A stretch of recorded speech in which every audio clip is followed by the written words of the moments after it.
history series called the Untold History of the United States, which goes from 1900 to 2010, might go to 2012, and it's the forgotten history. I say forgotten because it's factual. We didn't make it all up. There's no unresearched material here. I'm working with historians. This is coming out next year, 1 hour a week in February. I think it'll probably be from Showtime, and it will eventually reach the world. It's perhaps the most important thing I've ever done. When I say forgotten history, I mean that I was, as my generation was, brainwashed. I feel like the history I learned in school was lacking in the truth. I think that we learned an ethnocentric history, an egocentric history, the history with America at the center of the world, American interest above all. In fact, the idea was that America was threatened from abroad as a key issue in our history.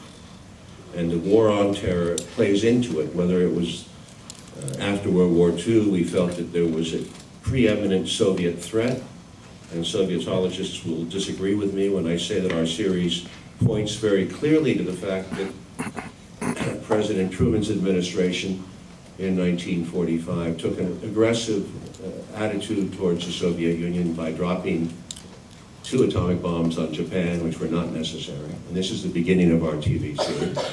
And from there, we spin out into the Cold War and how the Cold War really got started. And I think it's going to be a lot of debate with you, Astrid, but I think we have to re-examine the entire history of the Cold War and who started it, Truman or Stalin. And I think our series is going to come out in favor of, it looks pretty much like Truman started this thing.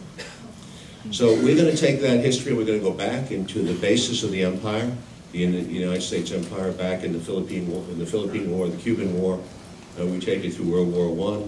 The real reasons for war, and I'm going back to conspiracy again, the real reasons for war, which is the most important issue in our lifetime, and the real reasons for World War II. I'm not going to, I can elaborate on that when we're in our question and answer, but I don't want to obviously give away. I am an entertainer, and I have to make a series that is going to be, I'm trying to make history interesting, and I want to make sure people see it. So I'm not going to discuss all our conclusions here today, because that's coming up next year.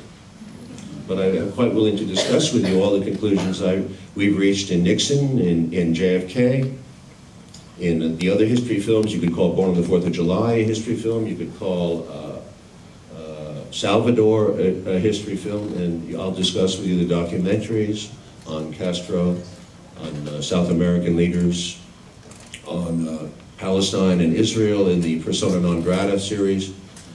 I've tried to maintain my interest in real world. I'm trying to do research.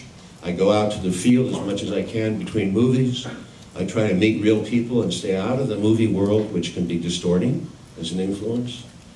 I really try, in my short lifetime, to pass on to my children in this history series a sense of an education I did not get.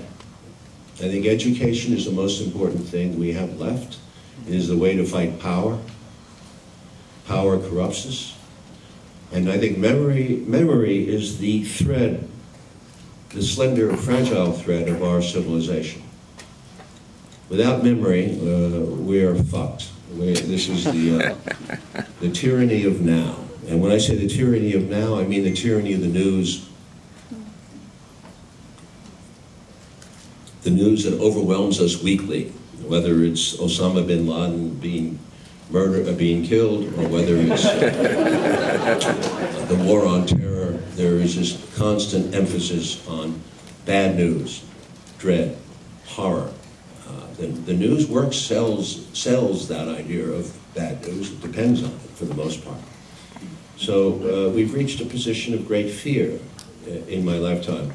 I probably felt more fear in the last 10 years than I felt in my. And I was in the Vietnam War, and I saw a lot of the Cold War, but I didn't feel quite the same dread and overpending fear that I felt, even in the heart of the Cuban Missile Crisis, when, you know, they told us we were going to be wiped out possibly tomorrow. I just couldn't believe it. It seemed that Kennedy would save us, and he did, as did Khrushchev, by the way. We haven't given him enough credit, but that's another issue. Just to jump around, though, I would like to say that our life since 2000 has been a nightmare. And we made the best. I made the best of it I could. I'm trying to have some fun, but the concept of the war on terror has distorted everything, and it will not. And it's only gotten more expensive and more deadly as we go.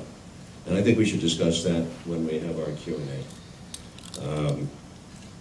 I made a movie about roughly on the edges of it called World Trade Center. I hope some of you saw it.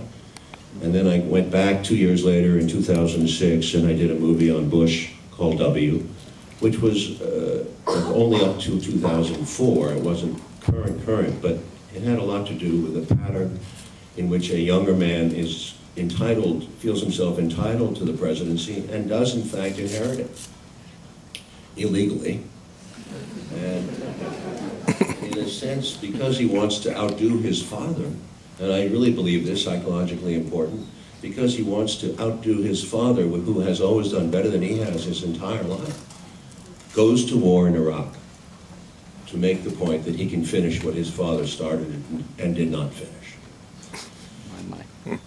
So I am a dramatist. I am not a documentarian. I'm a dramatist when I do fiction movies. And what I'm trying to do as a dramatist is read. I read everything I can from right, left, and center, or whatever you want to call it, from the spectrum. And we regurgitate back what we instinctualize, what we feel happened. We go behind closed doors. We invent dialogues for JFK. We invent dialogues for Nixon, for W. And we have to do that. And we are constantly taken to task by historians and documentarians for doing that. And I don't understand why, because dramatists have done this since the beginning of time. In fact, the first dramatists were Greeks. And the Greek dramatists did a very good job of it. They took the Trojan War, which was of course mythic in its description from Homer. But they took these common myths, these oral myths, and they regurgitated them as history, but in dramas.